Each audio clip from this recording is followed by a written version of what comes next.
تو ان کے لیے دودھ تھوڑا سا یعنی وہ صحت کی بجائے شاید وہ نقصان ان کے لیے مسائل پیدا کرتا ہے. صحیح. تو وہ دودھ کو اس طرح سے نہیں لے سکتے. البتہ ہاں وہ دودھ دہی اور کوئی جو ایسی کچھ جو ہیں وہ استعمال کر سکتے ہیں. تو اس لحاظ سے اور کچھ لوگ واقعی دودھ میں دلچسپی نہیں رکھتے زیادہ تر ویسے، کیونکہ آپ دیکھیں کہ ہمارا خطہ جو انڈس ویلی سویلائزیشن جو ہے، تو یہاں پہ ہم 3000 سال قبل مسیح میں بھی آپ جو ان کے آثار ملے ہیں اس میں دودھ اور اس کا استعمال ملتا ہے کہ وہاں اس وقت بھی جانور پالے جاتے تھے.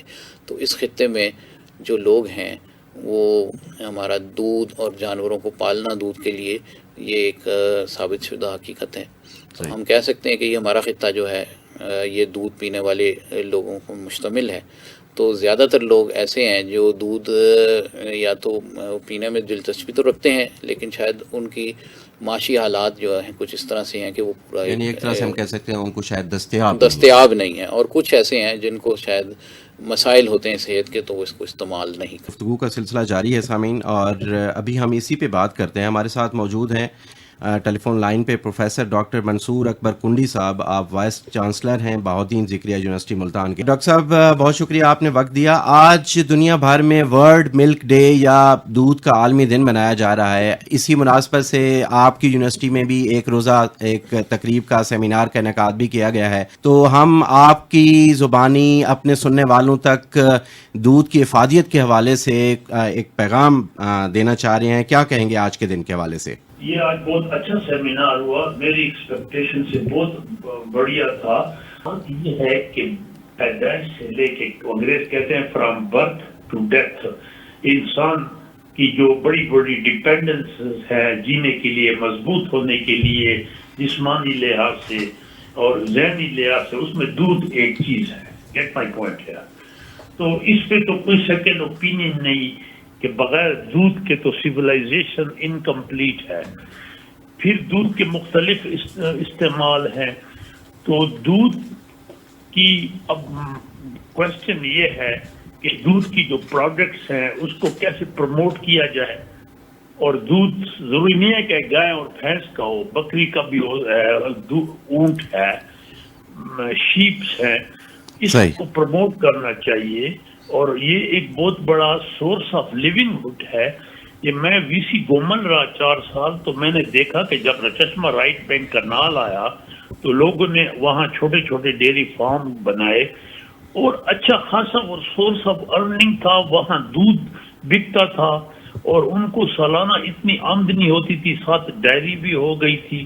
تو یہ ایک بہت میں جتنی بھی بولتا جاؤں. اب رہ گیا کہ گورنمنٹ کو سپورٹ کرنا چاہیے، چھوٹی انڈسٹریز، بڑی انڈسٹریز جو ملک پروڈکشن کو پروموٹ کریں.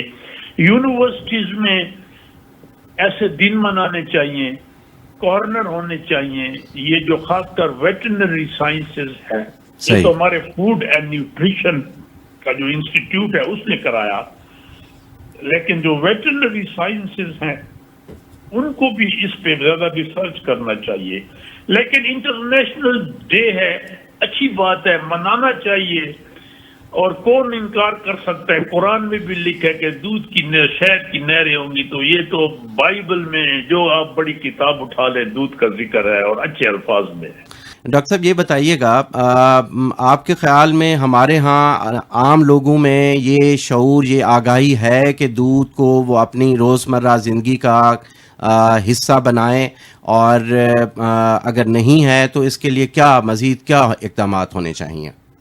دیکھیں جی، جو ہمارا دیہاتی زندگی ہے نا، دیہاتی جی جو میں نے کچھ حد تک اسٹڈی کیا، وہاں تو دودھ اور لسی عام ہے اور دہی بھی. صحیح. رہ گیا جو شہری طبقہ ہے، جو لوور مڈل کلاس ہے یا لوور کلاس ہے شہری، وہ بیچارے نہیں استعمال کرتے. اور ان کا تھوڑا ایمان بھی کا وہ بھی ہے، وہ ٹرسٹ کم ہے کہ جی دودھ خالص نہیں ہے، لیکن وہ دودھ خریدتے ہیں. صحیح. اچھا خاصا پیسہ دودھ پہ لگاتے ہیں، کیوں؟ چائے بناتے ہیں.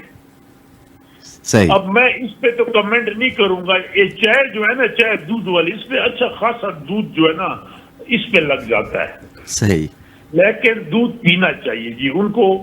اگر کہ وہ غریب ہیں شہری جو بھی، ان کو یہ ہے کہ یہ اچھا خالص دودھ ملے تو کیوں نہیں پینا چاہیے. پھر دودھ کی جی تھوڑی بہت پیدا وہ ہونی چاہیے. فار ایگزامپل میں ڈائریکٹ دودھ پیتا تھا تو مجھے فار ایگزامپل تھوڑی گیسٹرک، مجھے کس نے کہا تھوڑا سوڈا ملاؤ. آپ یقین کریں پچھلے 18 سال سے میں پی رہا ہوں، مجھے اتنا فائدہ ہوتا ہے. تو دودھ ملک شیک کر لیں، کھجور ساتھ ملا لیں. دودھ کی جو ایکچولی یوز ہے نا وہ ملٹی ڈائمینشنل ہے. صحیح. لیکن ہونا چاہیے جی. آخر میں بات یہی ختم ہو جاتی ہے کہ دودھ کا استعمال ہونا چاہیے اور دودھ خالص ملے، دودھ میں ملاوٹ نہ ہو.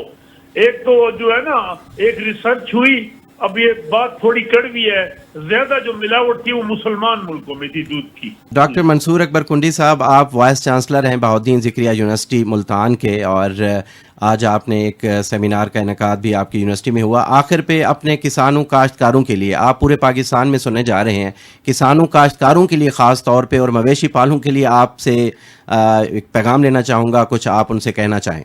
سر میں ان کو یہ پہلا تو ان کو سلوٹ ہے. میرا تو باپ خود بھی ایک چھوٹا زمیندار تھا اور گائے اور بھینسیں، گائے ہماری پاس بھینسیں تو کم تھی، خشک سالی تھی، لیکن گائے ہوتی تھی اور بھیڑ اور بکریاں. صحیح. میں تو اسی طبقے سے ہوں. میں اور دوسری بات یہ میں ان کو ایک بات کہتا ہوں کہ اس کو آپ پروموٹ کریں ذرا سائنٹیفک لائنز پہ، سائنٹیفک لائنز پہ کریں، تھوڑا زیادہ اس کو انڈسٹری ٹائپ بنائیں. اور اب تو اچھا ہے کہ دودھ کے پروموشن، پروڈکٹ پروموشن کے لیے کئی NGOs ایکٹیو ہیں، اور تو یہ تو بہت ضروری ہے کہ ان کو کرنا چاہیے. اور زیادہ اگر کسی کے پاس 20 بکریاں ہیں تو 30 ہونے چاہیے، اور اچھی بات ہے جی. اور دوسری بات یہ ہے کہ یہ ہماری جو ہے نا بیک بون ہے معاشرے کا. پاکستان تو ایک ایگریکلچر کنٹری ہے نا. صحیح. پاکستان کی پہچان دنیا میں ایگریکلچرل کنٹری ہے، وہ انڈسٹریل تو نہیں ہے نا. صحیح. تو ان کو تو آگے دودھ بھیجنا چاہیے اور دودھ کی فراہمی، اور یہ ہے کہ ان کو دودھ خالص فارم میں. اور دوسری بات میں آپ کو بتاؤں، کچھ دودھ کی انڈسٹری بھی ہمارے ہاں زیادہ لگنی چاہیے کہ جو خشک کر سکے، جو دودھ کو پریزرو کر سکے. دودھ گرم علاقوں میں گرمی میں دودھ خراب بہت جلدی ہو جاتا ہے. بالکل صحیح. تو اب ترکی میں نے دیکھا وہ اتنا اعلیٰ پنیر بناتے ہیں، یہاں پنیر کا کلچر نہیں ہے. صحیح ہے. وہ کہتے تھے، ایک دن میں نے 4 سال ترکی میں گزارا، میں نے پوچھا، انہوں نے کہا جی ترکی کے دودھ خراب ہوتا ہے، ہم اس کو پنیر کر لیتے ہیں. پنیر تو پھر آپ کو پتہ ہے مہینوں چلتا ہے. ڈاکٹر صاحب بہت بہت شکریہ سر، آپ نے اپنا قیمتی وقت ہمیں دیا اور آپ نے ریڈیو پاکستان سے بات کی. بہت شکریہ سر. سامعین، ہمارے ساتھ موجود ہے doctor Mansoor Akbar Kundi, vice chancellor Bahauddin Zakariya university Multan, ہمارے ساتھ ٹیلی فون لائن پہ موجود تھے اور ہم ان سے بات کر رہے تھے ورلڈ ملک ڈے کے حوالے سے. سامعین، آپ سن رہے ہیں ریڈیو پاکستان اسلام آباد کے اسٹوڈیو سے قومی نشریاتی رابطے پر زرخیز پاکستان، اور زرخیز پاکستان میں آج ہم بات کر رہے ہیں ورلڈ ملک ڈے یا دودھ کے عالمی دن کے حوالے سے. اور ہمارے ساتھ ڈاکٹر حیدر خان صاحب موجود ہیں. آپ پرنسپل سائنٹیفک آفیسر ہیں، پروگرام لیڈر ہیں اینیمل پروڈکٹس کے، اور شعبہ اینیمل سائنسز قومی زرعی تحقیقاتی مرکز اسلام آباد ہے، اس کے ساتھ آپ منسلک ہیں. اور ہم دودھ کے حوالے سے، دودھ کی افادیت کے حوالے سے، پاکستان میں دودھ کی پیداوار کتنی ہوتی ہے، کتنی زیادہ ہوتی ہے، کتنی کم ہوتی ہے، کتنی زیادہ ہونی چاہیے، کہاں کہاں پہ ہمیں مشکلات درپیش ہیں، اسی پہ ہم بات کریں. ڈاکٹر صاحب، آپ کا خاص طور پہ شعبہ ہے ویلیو ایڈیشن کا بھی، دودھ کی جو یا ڈیری مصنوعات جو ہیں باقی، تو اس طرف ہم کیوں نہیں آتے؟ یہاں وہی بات ہے کہ یہاں پہ کچھ مشینری، کچھ ٹیکنالوجی کی کمی ہے، یا ہم شاید صرف دودھ پینے والی قوم ہیں، باقی جو چیزیں ہیں اس کی ویلیو ایڈیشن کر کے ہوتی ہیں اس میں ہماری کوئی دلچسپی نہیں ہے. اس میں ایسا نہیں ہے کہ ویلیو ایڈیشن نہیں ہے، ویلیو ایڈیشن ہے، لیکن وہ ایک روایتی ویلیو ایڈیشن ہے جس کو آپ عام لوگ آپ دیکھتے ہیں کہ مٹھائی بنا رہے ہیں، کھویا بنا رہے ہیں اور مختلف طریقوں سے. اس میں وہی بات پھر میں اس کو دہراؤں گا کہ اسٹینڈرڈائزیشن نہیں ہے. ٹھیک ہے، زیادہ تر تو وہ دودھ ہی استعمال ہوتا ہے گھروں میں، کچا دودھ لوگ لیتے ہیں گوالوں سے، اور اس کو، یا دیہات میں تو ویسے ہی لوگ خود ہی اپنے گھروں میں جیسے مکھن بھی بنا رہے ہوتے ہیں. ٹھیک ہے، تو گھروں کی حد تک تو ایک ہے، لیکن اگر آپ نے اس کو مارکیٹ میں لانا ہے تو پھر آپ کو اس چیزوں کو اسٹینڈرڈائز کرنا پڑے گا. اس طرف ہم نہیں آ رہے, مطلب وہ چیز ایک کمی ہے. دیہات میں ظاہر ایک نسل در نسل ایک وہ ٹیکنالوجی چلی آ رہی ہے کہ ہم نے ایسے مکھن بنانا ہے, ایسے دہی بنانا ہے, تو گھروں میں دہی بنتا ہے, اور لیکن وہی بات کہ اس میں اسٹینڈرڈائزیشن تو نہیں ہوتی. گھر کے استعمال کے لیے تو شاید وہ مناسب ٹھیک ہے, گھر کے لوگ ہیں وہ استعمال کر رہے ہیں, لیکن اگر آپ نے مارکیٹ میں لانا ہے تو پھر ایک اسٹینڈرڈائز پروڈکٹ ہو, اچھے طریقے سے پیک ہو کے آئے گی, تو ہی پھر اس کی ہمیں قیمت وصول ہوگی. اچھا, جیسے ڈاکٹر منصور اکبر کنڈی صاحب بھی بات کر رہے تھے, اور ہم سب بھی یہ بات کرتے ہیں کہ پاکستان بنیادی طور پہ ایک زرعی ملک ہے, اور معیشت میں زراعت کا, اور زراعت میں پھر لائف سٹاک کا سب سے زیادہ کردار ہے. زراعت تو ہم کہتے ہیں, لیکن زراعت میں یعنی اوور آل اگر ہم بات کریں مجموعی طور پہ, تو اس میں لائف سٹاک کا زیادہ کردار ہے. اس کے باوجود دنیا کا چوتھا بڑا ملک بھی ہم ہیں دودھ کی پیداوار کے حوالے سے. کیا وجہ ہے؟ ہماری آبادی بہت زیادہ ہے کہ ہم خود ہی دودھ پی جاتے ہیں, یا ہم شاید جو ہمارا لائف سٹاک ہے, جو ہمارے گائے بھینسیں ہیں, بھیڑ بکریاں ہیں, یعنی دودھ دینے والے جو جانور ہیں, وہ اچھی نسل کے نہیں ہوتے, وہ شاید اتنی ہمیں اوسط پیداوار نہیں دیتے ہیں, دودھ نہیں دیتے ہیں. کیا وجہ ہے؟ یعنی ہم اسلام آباد سمیت کسی بھی بڑے شہر میں, یا ایون آپ کسی چھوٹے شہر میں چلے جائیں, دودھ ایک مسئلہ ہے کہ جس کے اپنے پاس نہیں ہے. ایک تو یہ کہ اس کو دستیاب نہیں ہے, دستیاب ہے تو خالص نہیں ہے, خالص ہے تو بہت مہنگا ہے. جی آپ کی بات ٹھیک ہے کہ باوجود اس کے کہ ہم چوتھا نمبر پر آتے ہیں, لیکن ہماری آبادی دیکھیں تو دنیا میں ہم میرے خیال ہے آبادی کے لحاظ سے بھی پانچواں بڑا ملک ہے. تو ہماری جتنی آبادی ہے, تو جتنی پیداوار ہے اس کو آبادی پہ تقسیم کر لیں, تو پر کیپٹا اویلیبلٹی جس کو کہتے ہیں کہ ایک شخص کے حصے میں جو دودھ ہے وہ کتنا آتا ہے, وہ بہت کم ہے. ٹھیک ہے, اس کی یہ بات ہے کہ جیسے ہم دودھ پینے والی قوم ہیں, اور ہم ایک ہمارے یہاں ایک تاریخ ہے اس کی, تو یہاں دودھ کی ڈیمانڈ بہت ہے. ٹھیک ہے نا, تو اس میں یہی بات ہے کہ ہمارے جو جانور ہیں اس پہ جو بھینسوں سے جیسے ہم دودھ حاصل کر رہے ہیں, تو ان کے جو نسل کشی پر اتنا کام ابھی میرے خیال ہے ہونا چاہیے, کام ہو بھی رہا ہے اس پر. جس طرح سے آسٹریلین گائے ہے جو دوسری ہیں وہ 35 لیٹر 40 لیٹر تک دیتی ہیں, تو ہماری جو ایوریج بھینس ہے وہ 10 لیٹر 12 لیٹر دودھ دے رہی ہے.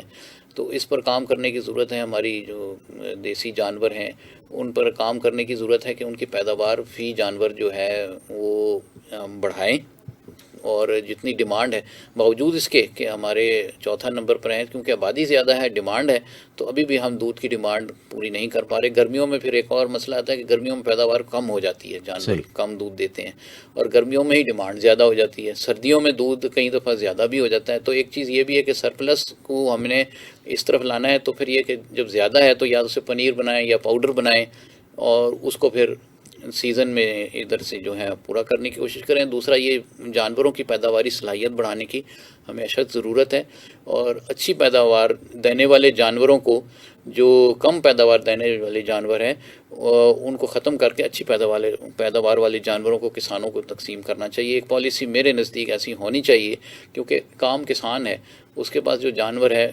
وہ اس کی پیداواری صلاحیت نہیں ہے. آپ جتنا بھی اسے خوراک دے دیں تو وہ کیا کہتے ہیں, کیونکہ اس کے اندر ہے ہی نہیں, جینیاتی صلاحیت ہی جب موجود نہیں ہے تو آپ وہ ایک اپنی اس سے آگے تو نہیں جا سکتا.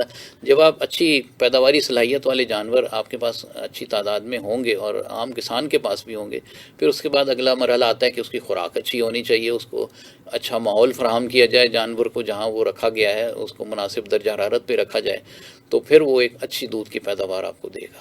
بالکل صحیح, بالکل صحیح. بہت بہت شکریہ ڈاکٹر حیدر خان صاحب, آپ تشریف لائے قومی زرعی تحقیقاتی مرکز اسلام آباد کا شعبہ اینیمل سائنسز سے, اور ہم بات کر رہے تھے ورلڈ ملک ڈے یعنی دودھ کے عالمی دن کے حوالے سے. اس کے ساتھ ہی زرخیز پاکستان کا وقت یہیں پہ ختم ہوا چاہتا ہے. اپنا اور اپنے کھیت کھلیانوں کا بہت سا خیال رکھیے گا. ہماری طرف سے اللہ حافظ.